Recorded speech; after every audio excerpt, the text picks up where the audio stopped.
Non è un segreto che al governatore della Sicilia, Nello Musumeci, non sia piaciuta la prima versione del recovery. Per il Piano Nazionale di Ripresa e Resilienza da riscrivere nell'era di Mario Draghi, la Sicilia ha un lungo elenco di desiderata. Ieri il presidente della regione ne ha parlato apertamente, ricordando come l'isola abbia pochissime ferrovie veloci, pochissimo doppio binario e non abbia completato l'anello autostradale. Il collegamento stabile sullo stretto di Messina è anche un'altra priorità. Sono tutte infrastrutture, ha detto il governatore, che non ricadono nella competenza della regione, ma nella pianificazione strategica del governo nazionale.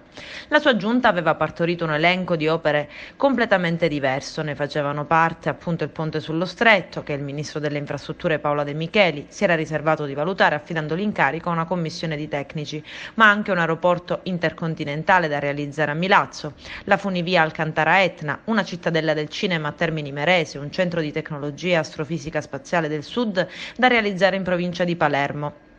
Le centrali elettriche pulite per le isole minori, il completamento delle autostrade fino ad arrivare al centro nazionale per l'idrogeno.